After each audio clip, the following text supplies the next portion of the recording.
Wait, I'll be brief with it.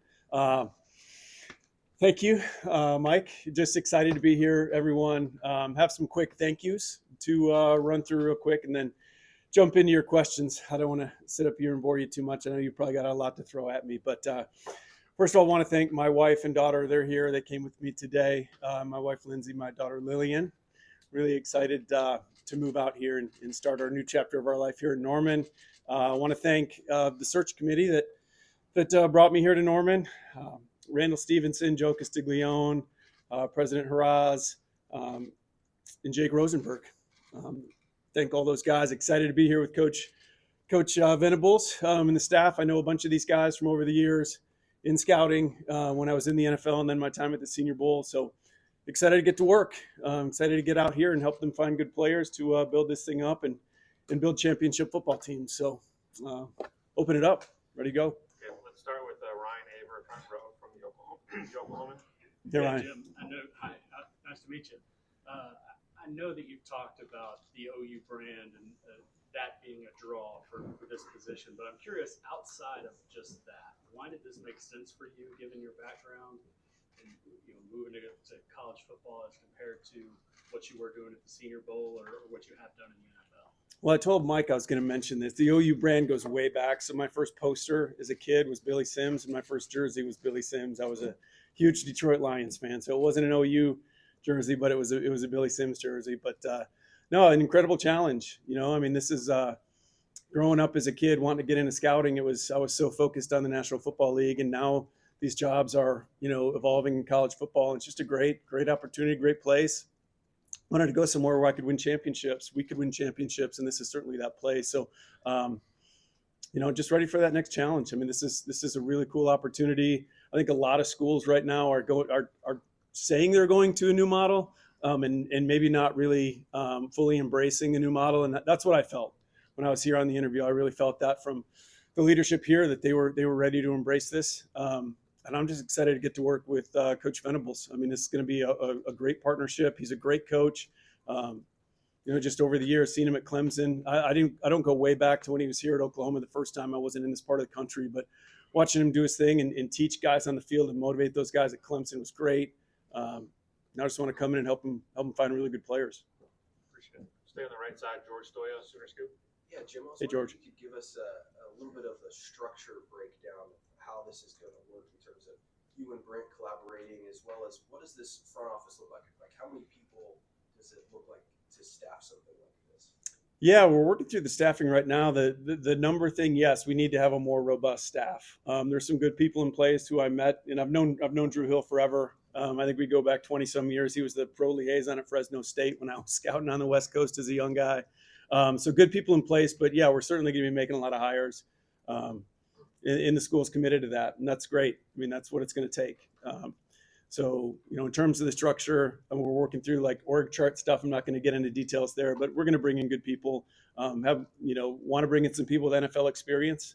It's not just going to be me on the NFL from the NFL. We're going more of a pro model, so it's going to be important to bring some more people on that end. And also, I've got some blind spots too. Having never worked in college, and I'm aware of that. So bringing in some more people that have experience at the college level and really lean on Drew, Joe Lee, people that are on the staff already. So to follow up on that, Yeah. you mentioned bringing in NFL people. Why is that important to have NFL people in today's college football landscape? Just experienced eyes. I think forever college football has been populated by a lot of younger evaluators. I want to bring in proven guys that have seen NFL quality players. That's what we're looking to add.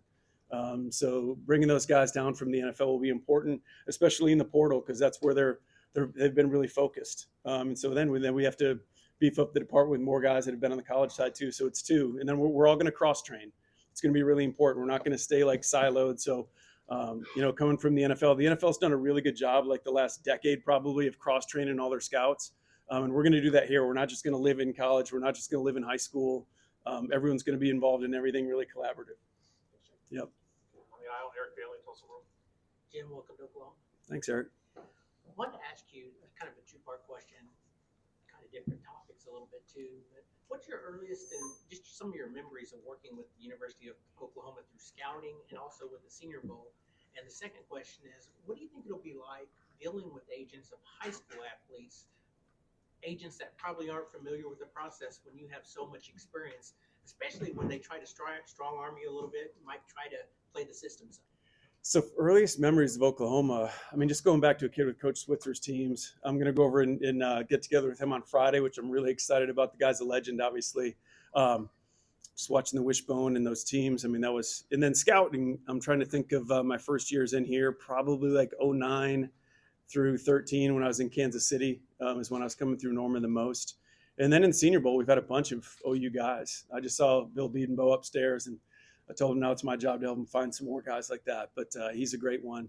And then what was the second part of the question? Just going into high school players and working with those agents. Sure. Yeah. I mean, that's something I'm bringing to the table is agent relationships. And, we're seeing more of it's funny, like over the last couple of years, the people I'm dealing with for the Senior Bowl that I've been dealing with for the Senior Bowl, are established firms and NFL certified contract guys. And they were really reluctant to kind of dip their toe into the NIL waters. And then they realized they kind of had to. So over the last couple of years, they're really throwing themselves into it. So it's great that I'm going to have a lot of existing relationships with, some of the bigger outfits that represent NFL players. But yeah, I'm looking for that challenge. I mean, again, it's all relationships. So we're going to be open. And that's kind of how, in my background at the Senior Bowl, I knew right away when I took the Senior Bowl job, some of my friends in the agent community shared with me, like, we almost control too much of the process right now for your game. So I thought, you know what, like, we need to start watching tape. We never had tape in the office at the Senior Bowl before I got there. So that's something we did right off the bat. But we need to watch the tape. We need to help these guys. These agents have a difficult job, just like it's gotten so expensive to recruit players and then train players, get them ready for the combine and in the draft. So it was really a really cool, like, give and take relationship. I helped them throughout the year. And then when it came time to get those guys in Mobile for the game, for the most part, they reciprocated. So it's just working at those relationships. And I'm looking forward to it. My phone's been blowing up since the announcement. I don't know how they all got my number, but a lot of the existing guys already had it. Yeah, hearing from some people I haven't heard from before and looking forward to making those relationships. Behind Eric, we'll go to John Hoover, SI Sooners. Yeah, Jim, it's interesting that if you look at, you mentioned the model of college football is going to. Mm-hmm. If you look at some of Oklahoma's peer schools, they come from all different, the GMs come from all different kinds of backgrounds. You've got scouting, you've got coaching, you've got guys that have been in marketing, all kinds of different backgrounds. I wanted to ask you, what is it about your background, specifically with the Senior Bowl and scouting? I mean, I would think I think the unique part of my background, and we talked about it at length during the interview process, is the relationship piece. Just because you're dealing with the NFL world, and we incorporated the NFL in everything we did at the Senior Bowl. And again, being in the league almost 20 years, I had a lot of existing relationships, but made so many more, and then with the NFL league office, which probably won't play much of a role in this job, but then the agent community in college football, coaches at the coaching level, the personnel people. There's a big personnel symposium every year in Nashville. I've been going to that for years. I've been speaking at that and trying to make those connections. And so really it's the relationship piece. And then, from where my background is, it's a scouting background. I mean, I like nothing more than sitting in a dark room and watching tape. That's what I've done my whole life. So I've got a lot of work to do. I mean, every day I'm like, okay, what's the next thing? I'm trying to think of the next thing, but I can't wait to get to the point. And it's I know we got a lot to get done, but where we can just really start, I can start digging in. And first of all, learning this roster. I owe that to I owe that to all these players, to know them inside and out as football players, because you can't build a roster unless you know your own. So I'm going to learn these guys, and we're going to go out and we're looking for players to improve the roster, and it's going to be really competitive. Being in the state of Alabama up close for the last 18 years, we've been entrenched there in the state of Alabama. So it's, I've seen I've been in that building in Tuscaloosa quite a bit. And I think what Coach Saban he gets credit for all the winning that he did there, but it was the competitive environment that he built on that roster. And when I was in the NFL, like, we talked about that in draft meetings all the time, like what these guys do in practice every day. They're going up against, it's NFL dude against NFL dude. That's what we need to build here. But you can't do that unless you know your own roster. So again, I bring the scouting background. Love to evaluate, love to find players. That's my passion. And but what I'm bringing to the table more than anything is the relationships, because those are critical. I'm sorry, quick follow-up if you don't mind. The NCAA component, compliance component, is a moving target for schools right now and for associations, for Big 12. big conferences. I mean, not knowing what some of those parameters are you a little nervous about stepping into that arena? Not nervous. I know I got work to do. I know there's a lot of things I need to brush up on and get caught up to speed on. But that's right there. You never go into a job having everything figured out.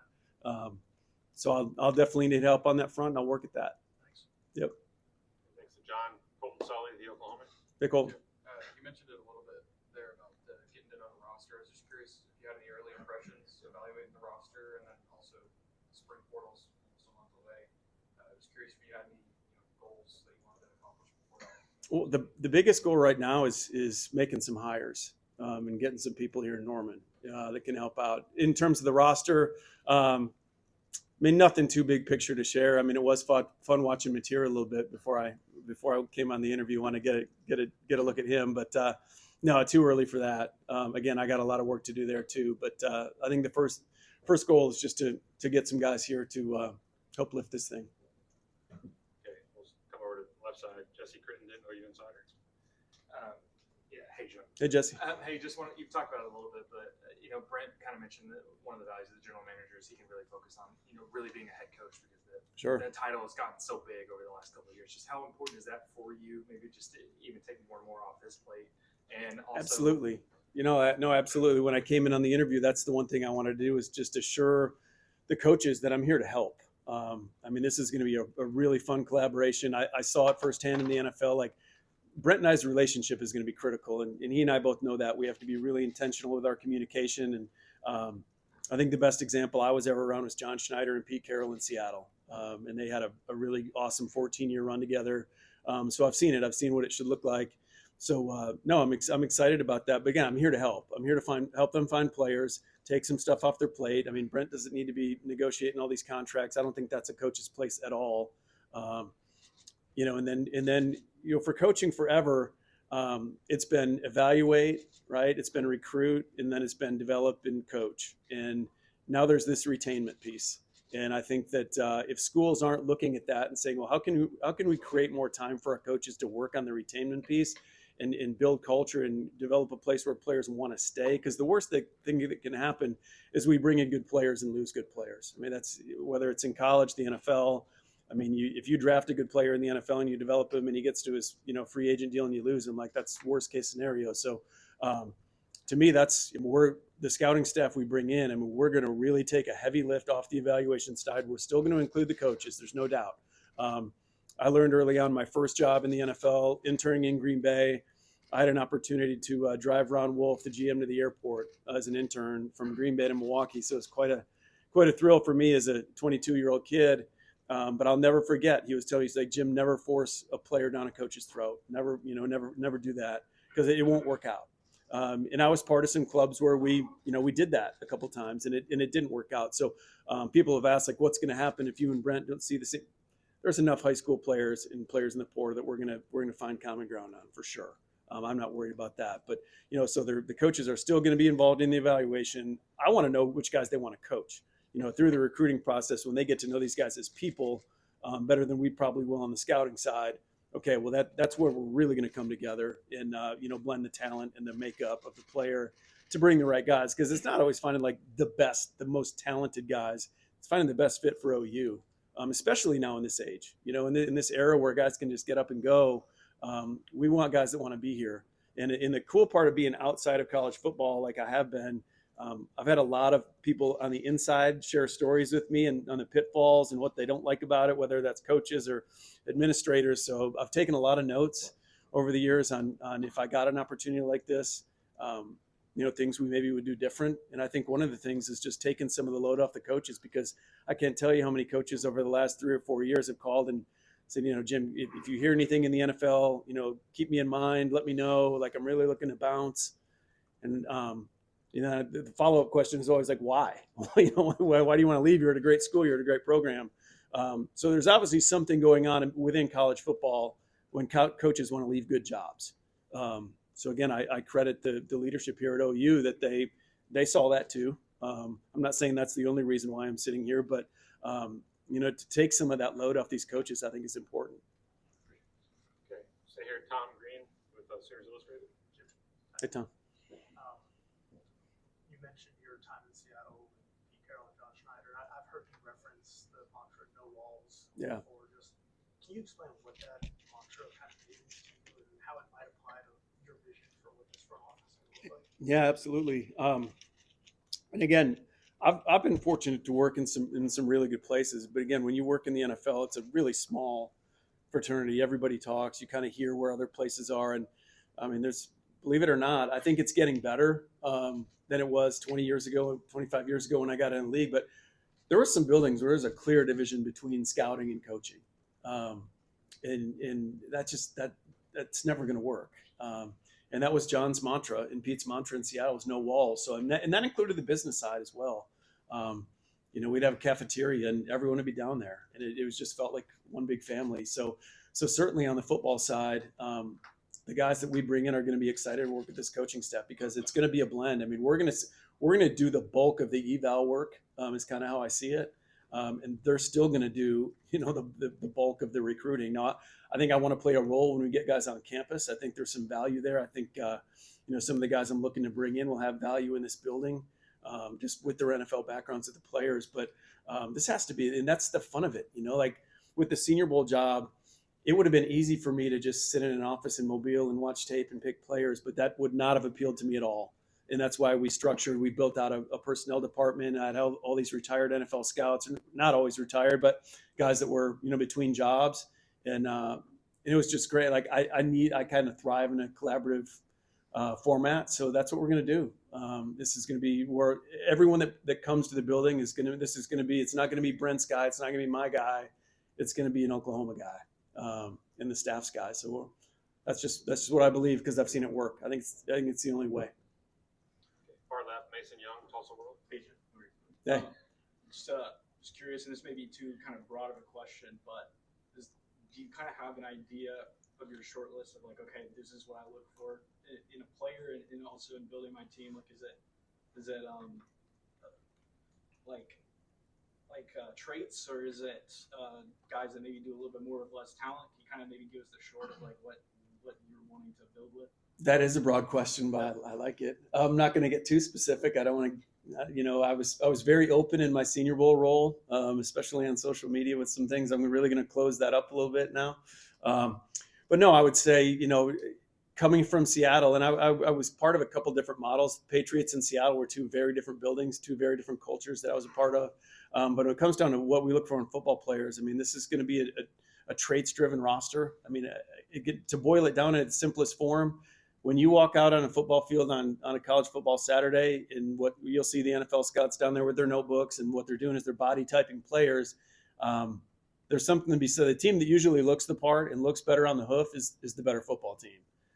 So if we're just trying to get it down to its most simplistic form, so we're going to be a traits-driven team, but they have to be good football players. So like people say, what do you look for at this position, that position?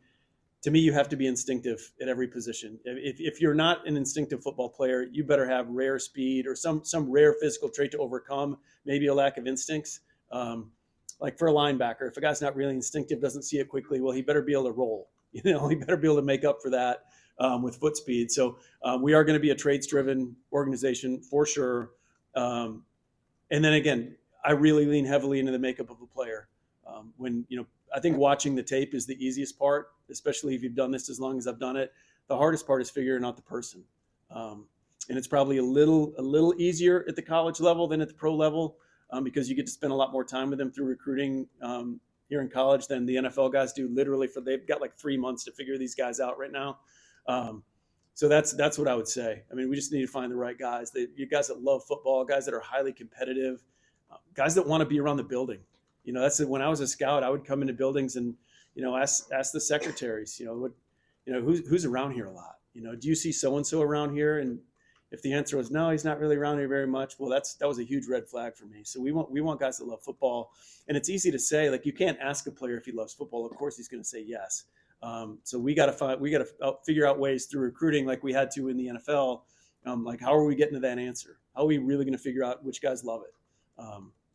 So sorry, I ramble a little bit, but that's not to drill down on every position, but yeah, traits and instincts and makeup. Third row, middle, Kerry Murdoch, Sooners Scoop. Jim, if you want to call them like the rules of acquisition, just how college players end up on a campus now. No ceiling on what you can pay. To build your roster.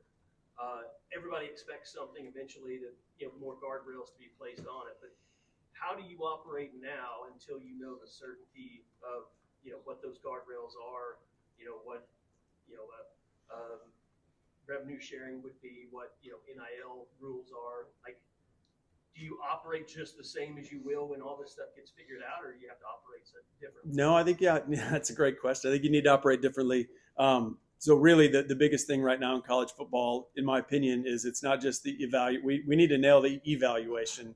We also have to nail the evaluation of the player, and that's where Brent and I need to sit and spend a lot of time with the staff. And really, this is his football team, so this is going to be a vision of his football team. I need to know which players in his system are really valuable, because we can't spend money everywhere. So we are gonna value certain positions on this football team more than others.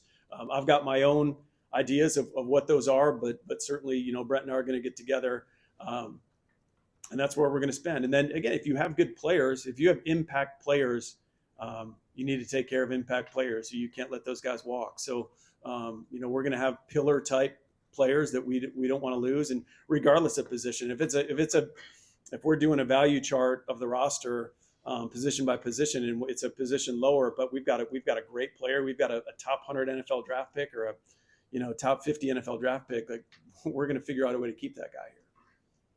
Okay, third row left side, Eli Letterman, ESPN. Jim, as far as like the needs of a modern college front office, how do they differ in your view from the previous personnel setups across college football? One is manpower. Just strictly, you look at all the numbers of players going into the portal. That just wasn't doable. I think you're seeing a lot of staffs having to beef up just from a sheer work volume standpoint. So, and then when you talk about working under constraints of a form of a cap, right? That's completely different than in the past. And again, just the player retention, we're just in a different place. It's a totally different landscape. So again, the coach-driven model, which is how it's always been, I just think that's a thing of the past, because from a sheer, we talked about it earlier, which is the workload management for a coaching staff. It's impossible to do the job right now. So I think the schools that are getting out in front of this, like we are here, are going to be ahead of it, and we're going to stay nimble. This thing's, to your point, this thing's going to change. We don't know if that's 6 months, 12 months, 18 months. This thing's going to continue to morph. We need to continue to stay nimble, and that's why we need to have really talented people in this building, and again, that are cross-trained in a lot of different areas, so we can adapt. You got to be really open-minded, again, on a totally different level. I've had to adapt a lot the last few years of the Senior Bowl, because just the landscape of that has changed in my 7 years. And we went from, I'd bring 10 DBs on each team. This year we brought 8 corners on one team, and none of them made the game day roster. We started the week with 8 corners on one team. We got to the game with none. We had to flip 2 guys on game day. So you got to be on your toes. You got to be able to adjust, and I think I do a pretty good job of that. So Next to Eli, we'll go to Curtis Fitzpatrick with Sports Animal. Hey, Jim. Hey, Curtis. How you doing? Good. Recruiting and finding players comes in a lot of forms right now. For you at the Senior Bowl, you've had to find guys at all levels of Division I football and other divisions. How much of your operation will be focused on finding under the radar college guys that might be looking to transfer? Yeah, a good bit. We're gonna advance scout all our opponents, which a lot of people at the college level haven't done before. So we're gonna have a really good handle on our own conference, that's for sure. We're definitely gonna know our footprint. We're gonna know guys from this area, the state of Texas, that might end up somewhere and want to look for a change here in a couple of years. And you look at every year at the Senior Bowl, we would have, a dozen to 15 small school FCS or lower players on the roster. And if they're good enough to, be NFL draft picks, they're good enough to play in the SEC and compete at a high level in the SEC. So they're out there. They're certainly out there. I just read an article the other day of the small school numbers are really down. And we felt it in the last couple of years. I felt it, but then to see the actual numbers, what those are, but they are still out there. There's good players in small school football. Group of 5. There's some great players in Group of 5, so we're going to look at all of it. Front row, James Hale. Hey, Jim. Hey, James. Brent spent some time when he was talking about how he thought you were going to help him just become a football coach again, to do the basic football coaching things that he likes to do. Talk about how you feel like, from your standpoint, in today's environment that you get ready to get into, that you can do that to help him do that. What do you do in today's environment that will allow him to do that? Just take all that load off his plate. Like I said, I mean, the eval part, the heavy eval part. I mean, I think what most coaches, and I don't want to speak for the guys here, but a lot of complaints I've heard is that they spend too much time looking at players that can't help their football team. So what our staff, what we need to do is bring them the right guys, right? Like, we have to filter it down. By the time we get to the coaches, and especially Coach Venables, he's looking at the guys he really needs to look at. We don't need to bog these guys down in players that don't belong in an SEC football field. So that's probably the biggest thing. But I'm excited to get going with them. I love to learn. Like I said, I've got a lot to learn when it comes to some of this college stuff. I'm going in eyes wide open on this stuff. It's funny. When the hire was announced, I got a lot of calls and texts from guys at the college level, and they said, welcome to the something show. I'll leave it at that. I'll edit it.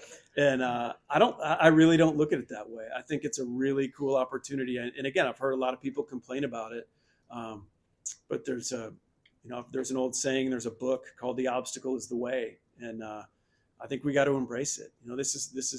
It is what it is. And I think the schools and the programs that are ready to adapt and attack it are going to be the most successful. So that's where I'm looking at it. It's funny. I had a number of those texts, like, welcome to the mess. And I'm like, I just don't see it that way. So I don't know, maybe I'm naive, but I'm excited for it. Okay, time for a few more quick ones. Front row, right, Barry Trammell, Tulsa. Yeah, Jim, the negotiation part of this, when you have to talk money with high school kid or a portal kid, doesn't matter. How different is that going to be from any experience that people have had in the NFL negotiations? Well, I think anytime you bring a family dynamic in, it's probably more sensitive, right? Like, I can't think of too many examples in the NFL that have been like that. Lamar Jackson comes to mind. I remember flying to the combine that year, and Lamar and his mom were sitting behind me, and it was just you never see a player traveling with their family to the combine, but yeah, it's certainly. I mean, because I can use myself as an example. I had a son that played high school football, and I had dad goggles for sure. I thought he was a good player. I loved watching him play, but did I think he was probably a little better than he was? Probably. So dealing with families, you're just going to be a little more sensitive. There's no doubt about it. There's going to be a challenge there. But I think what I've learned over the last 7 years, just dealing with the agent community, if you're just straightforward with people and you're straight up, that's the best policy. They're not always going to love what you want to hear, but if you're coming from a place of, I'll say this to cut myself off. Like, I think the agents didn't always agree with me when they were calling me about their players, trying to get them in the Senior Bowl or things of that nature. But I think they always appreciated that I put in the work.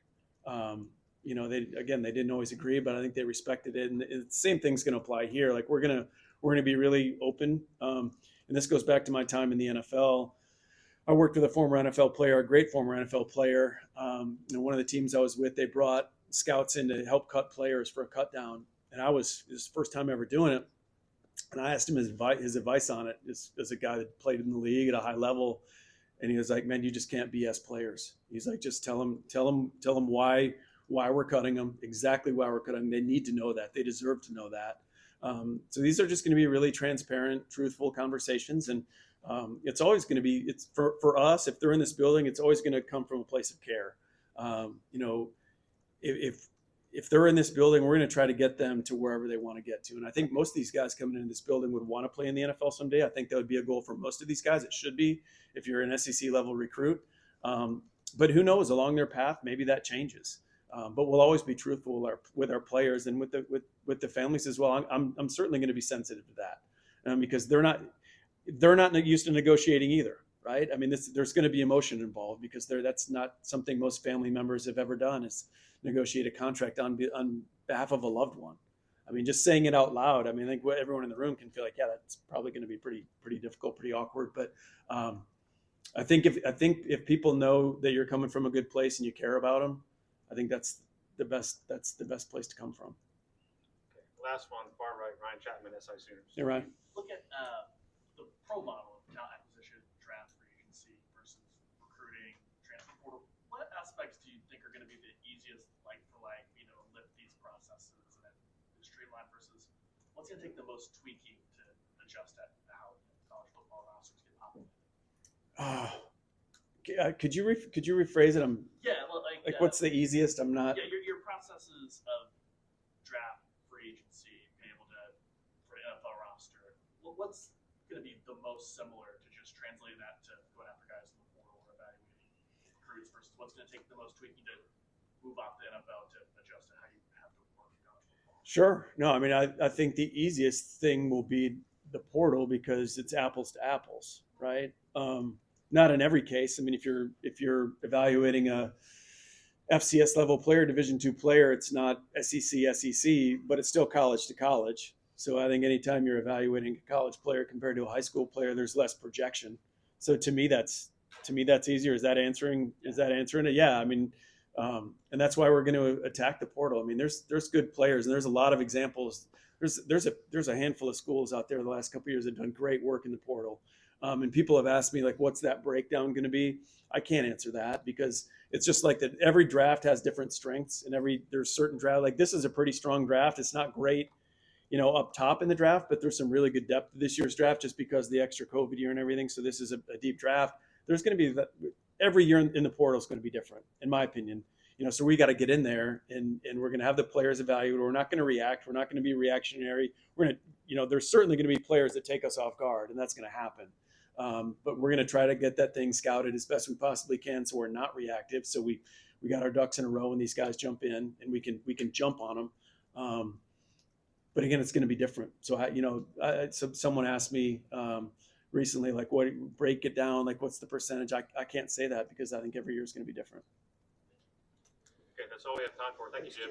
Thank you, guys.